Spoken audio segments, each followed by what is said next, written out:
તો મોતના સોદાગરોને આપો સજા, બસ આ એક સવાલ અત્યારે થઈ રહ્યો છે ને તમામ ગુજરાતી 6.5 કરોડ લોકોની બસ એ જ અપેક્ષા છે કે કોઈને પણ છોડવામાં ન આવે. ને આ જ મુદ્દા પર આપણે ચર્ચા કરી રહ્યા છે અને ચર્ચામાં મારી સાથે જે પેનલિસ્ટ જોડાઈ ચૂક્યા છે, સૌથી પહેલા તેમનું ઇન્ટ્રોડક્શન કરાવી દઈએ. વરિષ્ઠ પત્રકાર અજયભાઈ ઉમટ મારી સાથે જોડાયેલા છે. આ ઉપરાંત ડોક્ટર હેમાંગ વસાવડા રાજકોટથી જોડાયેલા છે અને એડવોકેટ હિતેશ ગુપ્તા, હરણીકાંડ પીડિતોના વકીલ, તેઓ પણ જોડાયા છે. આ ત્રણેય મહાનુભાવોનું સ્વાગત છે TV9 પર. સૌથી પહેલા ચર્ચાની શરૂઆત કરીએ. અજયભાઈ, એક સવાલ એ આપને કરવો છે. આપણું ટાઇટલ છે કે મોતના સોદાગરોને આપો સજા, એક પણ એને છોડવામાં ન આવે. જે પણ લોકો આ સિસ્ટમનો ભાગ પ્રત્યક્ષ રીતે હોય કે પરોક્ષ રીતે હોય, એ તમામને 28 લોકો જે ભૂંજાયા છે એનો બરાબરનો કાયદાકીય રૂહે જવાબ મળવો જોઈએ.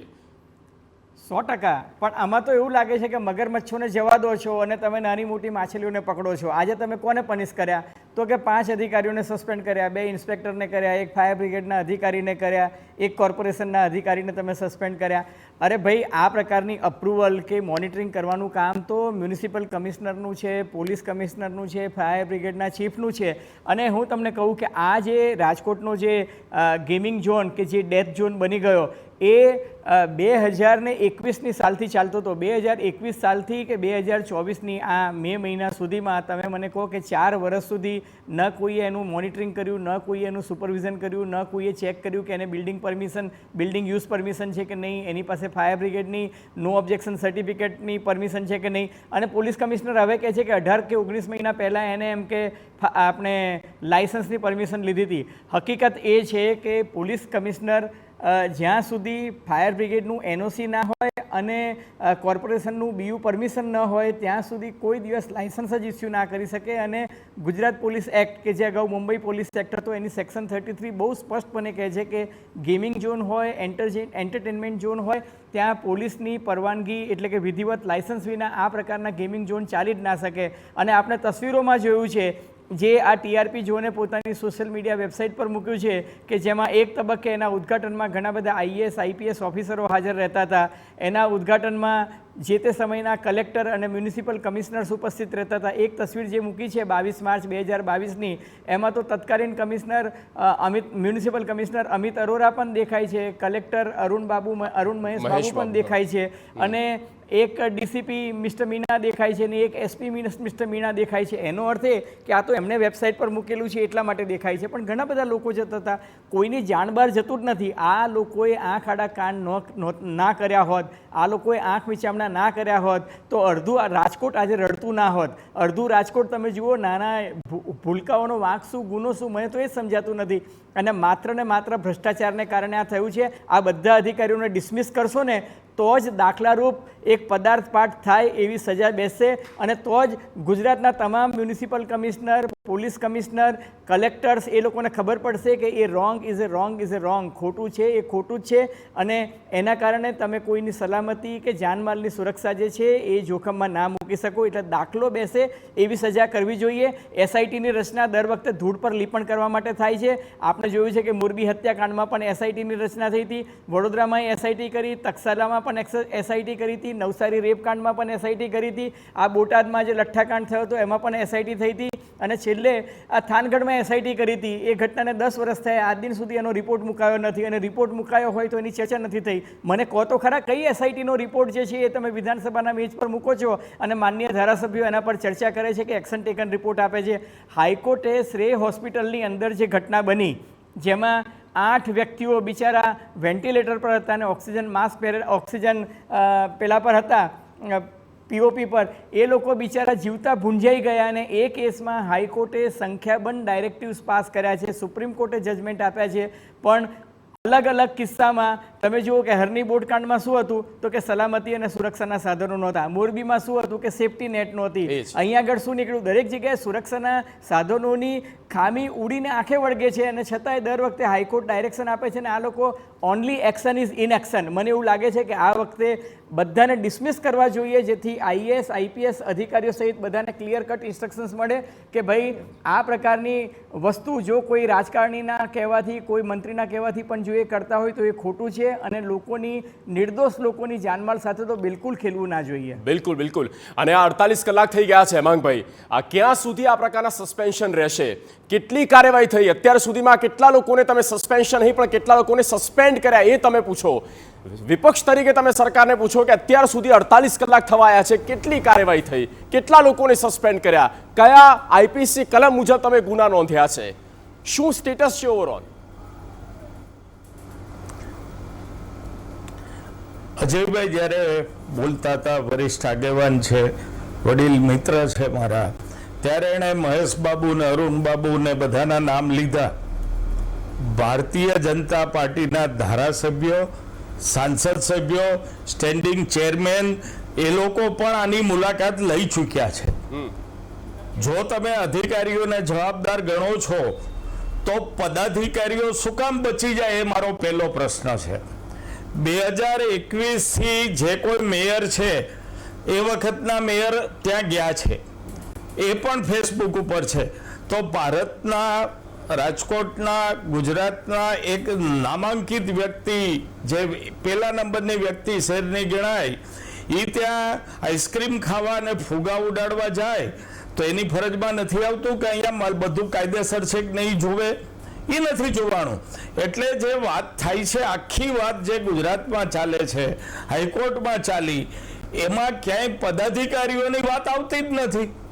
સ્ટેન્ડિંગ ચેરમેન છે, 2021 થી 2024 સુધીના મેયર, સ્ટેન્ડિંગ ચેરમેન અને જે તે ત્યારના પદાધિકારીઓ હતા, બાંધકામ સમિતિ છે કોર્પોરેશનમાં, એ બધાનું કેમ ધ્યાન નથી પડ્યું? ગયા તો છે જ. અને બીજી વાત કરું કે નાના નાના 6 અધિકારીઓ સસ્પેન્ડ થયા છે, નાના નાના જે ચિઠ્ઠીના ચાકર છે. ભારતીય જનતા પાર્ટીની એક પેટન્ટ લાઈન છે, કોઈ પણ ચમરબંધીને છોડવામાં નહીં આવે. અને ચમરબંધી કોણ છે? પટ્ટાવાળા, ટિકિટ ફાડનારા, આવા બધા ચમરબંધી ગણે છે એ લોકો. ખરેખર તો મારો સીધો જ સવાલ છે એડમિનિસ્ટ્રેશનને કે આ જવાબદારી ઝોનલ ડેપ્યુટી કમિશનરની હતી કે નહીં? મ્યુનિસિપલ કોર્પોરેશનના એક નાનો ચા વાળો કે એક શાક વાળો જો ક્યાંક ખૂણામાં રેકડી રાખીને ઊભે, ત્યાં લાકડી લઈને કોર્પોરેશન પહોંચી જાય છે, તો 3 માળનો મોલ ચણાઈ જાય, ત્યાં લગી તમને ધ્યાન જ નથી પડ્યું? Deputy commissioner zonal, municipal commissioner અને એ વોર્ડના ઇન્સ્પેક્ટર જે છે એને પણ તમારે આમાં લેવા જ પડે, કલેક્ટરને લેવા પડે, પોલીસ કમિશનરને લેવા પડે.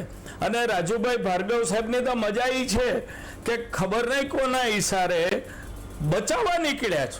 મહિનાનું લાયસન્સ આપ્યું હતું ને ફાયરની માટે એ લોકો એપ્લાય થઈ ગયા હતા, અને ફાયર ઓફિસર ના પાડે છે કે ઇન્વર્ટ જ નથી થઈ એપ્લિકેશન. ભાર્ગવ સાહેબને ક્યાંકથી ખબર છે જગ્યા ઉપર સાધનો હતા ફાયર સેફટીના, કયા સાધન હતા?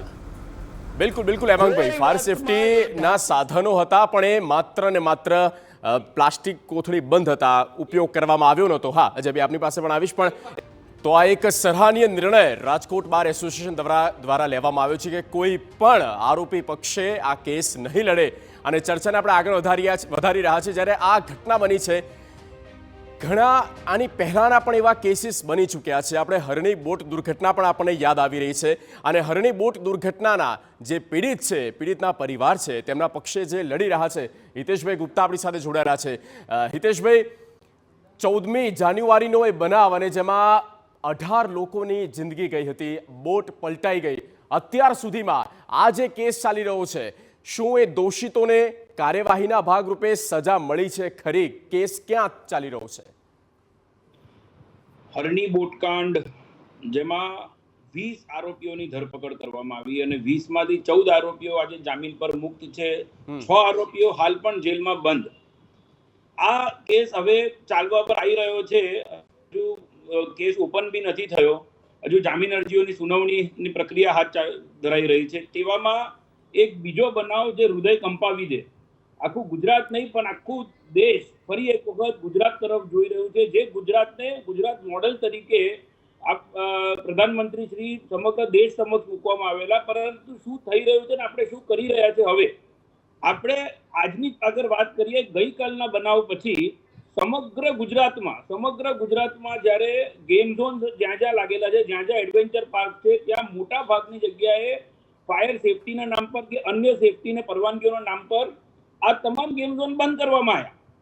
એટલે એક વસ્તુ બહુ જ સાચી અને ક્લિયર છે કે ફક્ત રાજકોટમાં જ નહીં પરંતુ સમગ્ર ગુજરાતમાં સેફટીના જે કોઈ નિયમો છે એને નેવે મૂકીને નાગરિકોના જીવ સાથે એક રમત રમાઈ રહી હતી તંત્ર દ્વારા. એ એક બહુ ક્લિયર છે આજે વાત. નહીં તો તમે કેમ બને છે ક્યાંક બનાવો અને તમારે બધી જ જગ્યાએ બંધ કરાવવાની પરિસ્થિતિ થાય છે, એનો મતલબ લેખ્યું છે. સાહેબ, હરની બોટ દુર્ઘટના પછી પણ જો અગર સેફટીના નિયમોને લઈને તંત્રએ પાઠ શીખેલો હોત કે જ્યાં બાળકો, જ્યાં પરિવારો પિકનિક મનાવવા જાય વેકેશનના સમયમાં, સ્વાભાવિકપણે આવા એડવેન્ચર પાર્કમાં એન્ટ્રી લેતી વખતે કોઈ નાગરિક એમની પાસે પરવાનગી છે કે નહીં એનું પ્રમાણપત્ર નથી માંગતું. તમામ લોકો જાય છે એ માનીને કે તંત્ર એમની જવાબદારી સારી રીતે નિભાવેલી જશે, અને તંત્રએ જ્યારે આ નિભાવેલી છે એટલે લોકો ત્યાં જાય છે. અને ત્યાં આવી પરિસ્થિતિઓનો જ્યારે નિર્માણ થાય છે કે જતાની સાથે એ એમના જીવનનો છેલ્લો સફર બની જાય છે, અને ત્યાર પછી એમનો જે આખો પરિવાર એ તહેસ નહેસ થઈ જાય. આ સીધી અગર કોઈકની જવાબદારી બને છે તો જેમ ઉમર સાહેબે કીધું, આ બિલકુલ એક મતે જોઈએ ને તો જે અધિકારીઓ એસીમાં બેસેલા અધિકારીઓ છે, જે તંત્રનું એડમિનિસ્ટ્રેશન જેમના જવાબદારીમાં આવે છે, આ તમામ સીધી રીતે જવાબદાર છે. બિલકુલ. અને વકીલ તરીકે આપની જે પીડા છે તે પણ સ્વાભાવિક છે. એ જ નથી સમજાતું કે કાયદા નબળા છે કે આખી સિસ્ટમ નબળી છે. ઓન ધ સ્પોટ શૂટ થઈ જવી જોઈએ તેવા પ્રકારના કાયદા હોવા જોઈએ. એ સમય આવી ગયો છે. પણ એક નાગરિક તરીકે અફસોસ, જામીન પર છે આરોપીઓ. ચર્ચાને આગળ વધારીશું. હાલ રોકાઈએ એક બ્રેક માટે. તો મોતના સોદાગરોને આપો સજા, અને આ જ ચર્ચા કરી રહ્યા છે. અને ચર્ચાને આપણે આગળ વધારીએ અને સૌ કોઈ એ જ ઈચ્છી રહ્યા છે કે આરોપીઓને પકડીને બરાબરનો કાયદાકીય પાઠ તેમને ભણાવવામાં આવે અને આ પ્રકારની ભૂલ કોઈ બીજા લોકો ન કરે. વારંવાર ગુજરાત આ પ્રકારની ઘટનાઓ હવે નહીં ચલાવી લે. સિસ્ટમને સુધારવાની જરૂર છે. તંત્રને વધારે સજાગ થવાની જરૂર છે. અજયભાઈ આપણી સાથે જોડાઈ ચૂક્યા છે. અજયભાઈ, આવા અનેકો પ્રકારની દુર્ઘટનાઓ બની ચૂકી. તક્ષશિલા કાંડ હોય જ્યાં ટ્યુશન ક્લાસ ચાલતું હતું, કેટલા લોકોની ત્યાં 10થી પણ વધારે લોકોના મોત થયા હતા. ત્યારથી લઈને અત્યાર સુધીમાં શું કાર્યવાહી એસએમસીએ કરી? બરોડાની વાત કરવામાં આવે, હરની બોટ દુર્ઘટના બની, કેટલી બોટ રાઇડની તમે તપાસ કરી? અત્યારે તમે તપાસના નામે આ તરકટ કરી રહ્યા છો, નાટક કરી રહ્યા છો. કેટલા દિવસ સુધી આ ચાલશે? રાઇડ દુર્ઘટનાની વાત કરીએ તો મને કહો છો ને? જી અજયભાઈ. હા, તમે જુઓ કે તક્ષશિલા કાંડમાંથી આપણે શું પદાર્થ પાઠ શીખ્યા. તક્ષશિલા કાંડ જે છે એ 2011માં એ વ્યક્તિએ, એનો જે બિલ્ડર હતો, એને ઇલીગલ કન્સ્ટ્રક્શન કર્યું હતું, અને 2011માં એને ઇમ્પેક્ટ ફીનો કાયદો જે આવ્યો એનો લાભ લઈ અને ગેરકાયદે બાંધકામ છે એને રેગ્યુલરાઇઝ તો કરાયું, પણ એ રેગ્યુલરાઇઝ કરાયું એમાં વધારાનું ગેરકાયદે બાંધકામ પણ નાખી દીધું. અને સુરત પોલીસ કમિશનર છે એને તપાસ કરતાં એને ખબર પડી કે 2011નો ગૂગલ મેપ અલગ હતો, 2012નો ગૂગલ મેપ અલગ હતો. એનો અર્થ એ કે ઇમ્પેક્ટ ફીના કાયદામાં રેગ્યુલરાઇઝ કરાયા પછી પણ એને ગેરકાયદે બાંધકામ કર્યું હતું. અને એ ગેરકાયદે બાંધકામ કર્યું હતું એમાં જે તથ્યો અત્યારે આપણને અહીં જોવા મળ્યા રાજકોટમાં, કે એન્ટ્રી અને એક્ઝિટ ગેટ એક જ હતો, એક પણ ઇમરજન્સી એક્ઝિટ હતું નહીં, અને એર કન્ડિશનરના ડક્ટ જે હતા એ અને યુનિટ બંને અંદર હતા. અને એક જે બીજો દાદરો હતો, જે દાદરો તો અહીંયા હતો જ નહીં. એકચ્યુઅલી આ લોકો શું કરે છે કે સ્પેસ બચાવવા માટે જે પગથિયા જે હોય ને એ પગથિયા 2 હોવા જોઈએ, એન્ટ્રીના અને એક્ઝિટના. એટલે ઇમરજન્સી કેસમાં એક જગ્યાએ આગ લાગે તો વ્યક્તિ બીજી જગ્યાએથી પણ ઉતરી શકે. પણ એવું કશું જ નહીં કર્યું.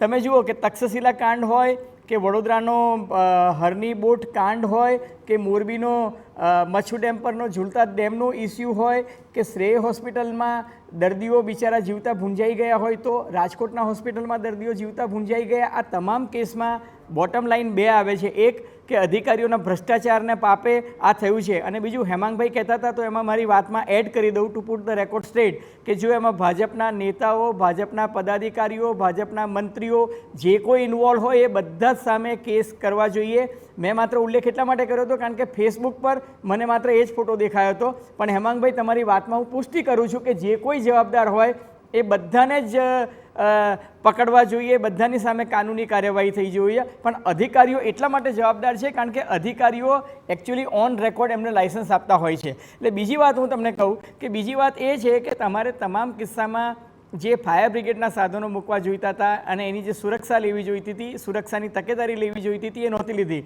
હું તમને કહું, એકચ્યુઅલી કોઈ પણ પ્રકારનો ગેમ ઝોન જો શરૂ થાય ને તો એના માટે ત્રણ ડિપાર્ટમેન્ટ બહુ જ મહત્ત્વના છે. એક મ્યુનિસિપલ કોર્પોરેશન. મ્યુનિસિપલ કોર્પોરેશન સૌથી પહેલાં town planning department, estate department જે છે એમાં રજા ચિઠ્ઠી હોય છે, પ્લાન પાસ થાય છે. પ્લાન પાસ થયા બાદ એનો પ્લાન જે છે એ મંજૂર કરવામાં આવે છે, ત્યારબાદ બાંધકામની રજા ચિઠ્ઠી આપવામાં આવે છે. બાંધકામ પૂરું થાય ત્યાં સુધીમાં એનું ચેકિંગ થાય છે અને બીજું પરમિશન આપતા પહેલાં ફાયર બ્રિગેડ ડિપાર્ટમેન્ટનું નો ઓબ્જેક્શન સર્ટિફિકેટ જોઈએ છે અને ફાયર બ્રિગેડ પણ એમને એમ નો ઓબ્જેક્શન સર્ટિફિકેટ નથી આપતું. એ પહેલાં એનો લોકલ મેપ જુએ છે, કઈ કઈ જગ્યાએ તમે વાયરિંગ કર્યું છે, કેટલો તમને ઇલેક્ટ્રિકલ લોડ લીધો છે, એ લોડ પ્રમાણે તમે ઇલેક્ટ્રિસિટી કંપની પાસેથી લોડ લીધો છે કે નહીં, એનું ફિઝિકલ વેરિફિકેશન થાય છે, ટ્રાયલ થાય છે. ને ટ્રાયલ થયા બાદ ફાયર ડિપાર્ટમેન્ટ નો ઓબ્જેક્શન સર્ટિફિકેટ આપે છે. આ કિસ્સામાં તો શું થાય છે, ઘણી જગ્યાએ તમે જુઓ કે એક માની લો કે બોલિંગ એલીનું લાયસન્સ લીધું અને તમે ત્યાં શૂટિંગ પણ ચલાવ્યું અને તમે ત્યાં બીજી 6 એક્ટિવિટી ચલાવી દીધી, તમે બોક્સ ક્રિકેટ પણ ચલાવી દીધું, તમે ત્યાં શૂટિંગ પણ ચલાવી દીધું, તમે નીચે ત્યાં ગો કાર્ટિંગ પણ ચલાવી દીધું. અને બીજું કે સેફટી માટેના જે સાધનો હોય તો સ્ટ્રક્ચરલ એન્જિનિયર જે હોય એનો ઓપિનિયન લેવાય છે લેખિતમાં, આર્કિટેક્ટનો ઓપિનિયન લેવાય છે કે ભાઈ આ ગેમિંગ ઝોન માટેનો હેતુ છે અને એ હેતુ માટે દર 10 મીટરે અમે એક એક્ઝિટ રૂટ આપ્યો છે અને એક ઇમરજન્સી એક્ઝિટ રૂટ આપ્યો છે. ઇમરજન્સી એક્ઝિટ રૂટ જે છે એની પહોળાઈ જે છે 1 મીટર હોવી જોઈએ, જેથી 3 સેકન્ડમાં ઇમરજન્સીમાં 10 વ્યક્તિઓ એમાંથી પસાર થઈ શકે. ફાયર એનઓસી આપતા પહેલાં જુએ છે કે ગેમિંગ ઝોન કે શોપિંગ મોલ હોય તો એમાં ઓટોમેટેડ ફાયર સિસ્ટમ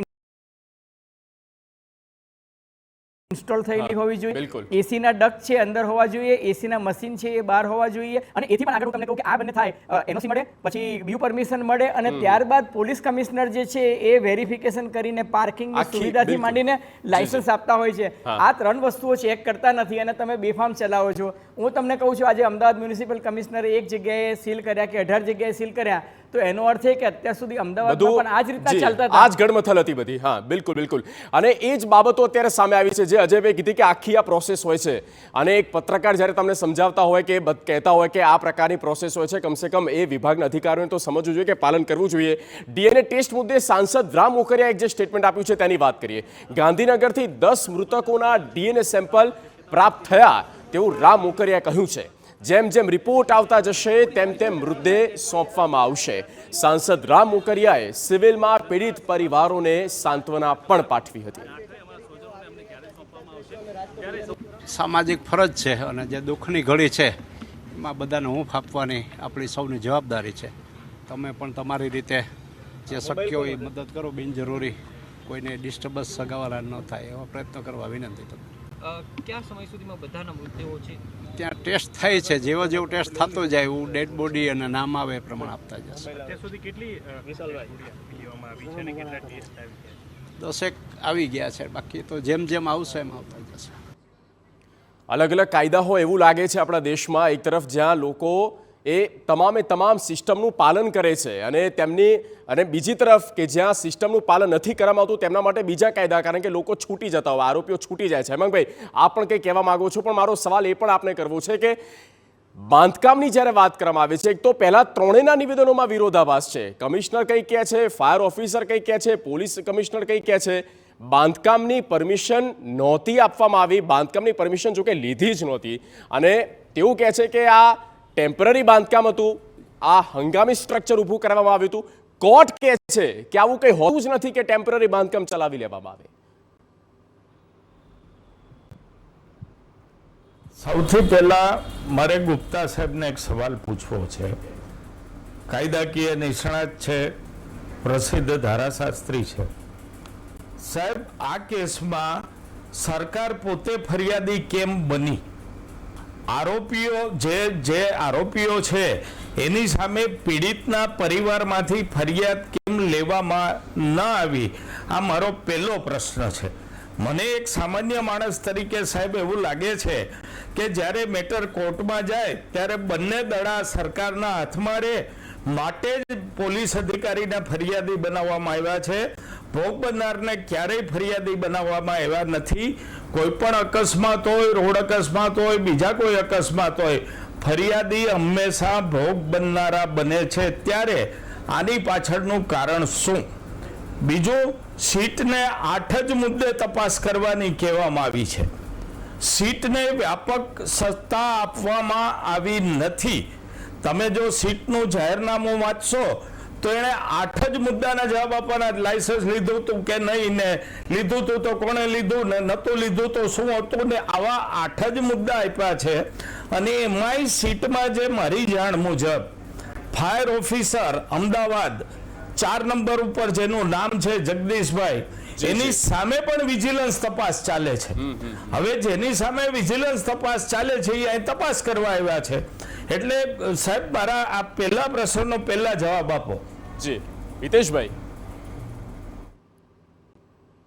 બિલકુલ સહેમત છું. ફરિયાદી જે બનવા જોઈએ એ ખરેખર પીડિત પરિવારોમાંથી કોઈકને બી બનાવી શક્યા હોત, પરંતુ આ જ પ્રકારની પરિસ્થિતિ હરણી બોટકાંડમાં બી થઈ.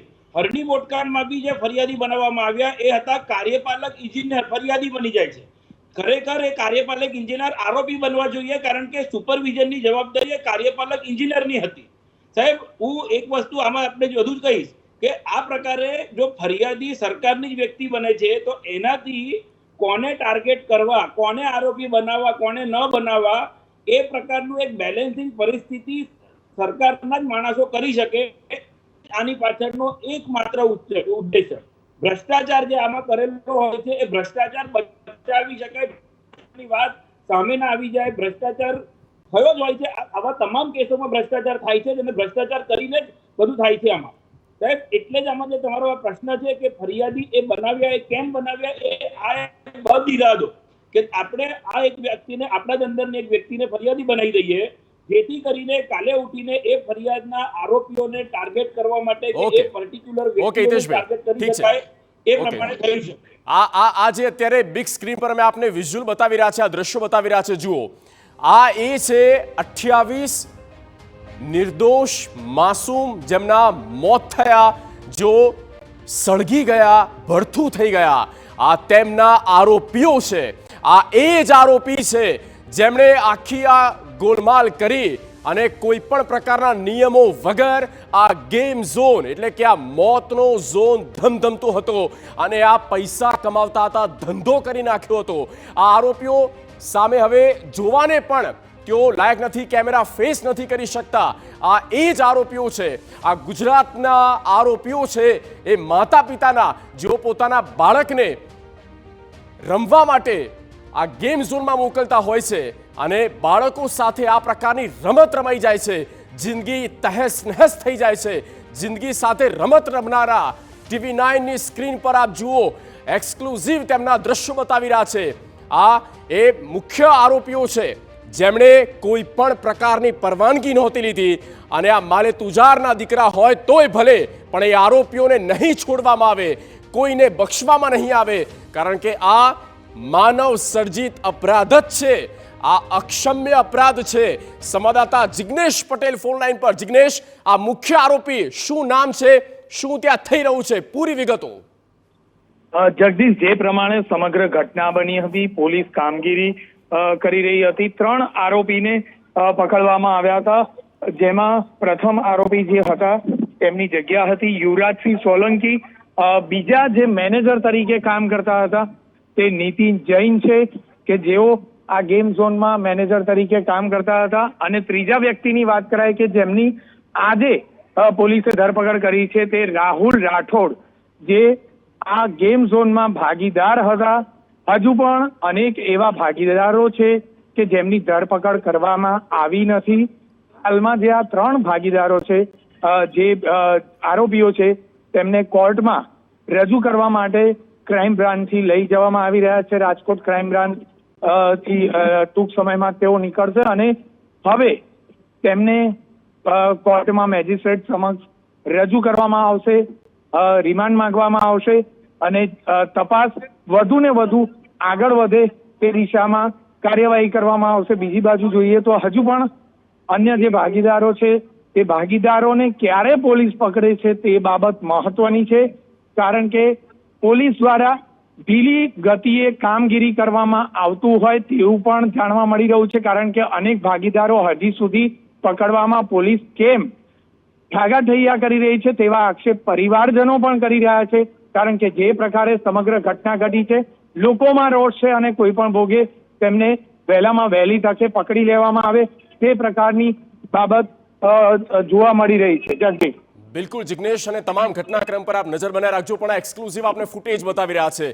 જુઓ દર્શકો, આ બંને જે દ્રશ્યો આપને બતાવી રહ્યા છે, પહેલા તસવીરમાં 3 જે આરોપીઓ દેખાઈ રહ્યા છે, આ એ અગ્નિકાંડના, એ બાળકોના, એ પરિવારના, એ માતા પિતાના આરોપીઓ છે. આરોપીના આ દ્રશ્યો મેં આપને બતાવી રહ્યા છે. અગ્નિકાંડના આ અક્ષમ્ય જે અપરાધ કરવામાં આવ્યો છે, જાણી જોઈને કોઈ પણ પ્રકારની પરવા કર્યા વગર કે કોઈ પણ નિયમોનું પાલન કર્યા વગર, જાણે કાયદા તેમના ખિસ્સામાં હોય, કાયદા તેઓ પોતે લઈને ફરતા હોય, અને સત્તાધીશો પણ કંઈ જ કરવા કહેવા તૈયાર નથી, અને તેઓ તો મસ્ત મજાના ફોટા પાડવામાં વ્યસ્ત છે. પણ આજે સવાલ TV9 એ તમામ અધિકારીઓને, સત્તાધીશોને પણ કાન મરોડીને પૂછે છે કે કયા એ સમય હતો, કયો એ સમય હતો જ્યારે તમે ફોટા પડાવવા માટે ગયા હતા, અને શું આપને ખ્યાલ નહોતો કે પરવાનગી લેવામાં નહોતી આવી? એ તમામ સવાલો અત્યારે ઉઠી રહ્યા છે.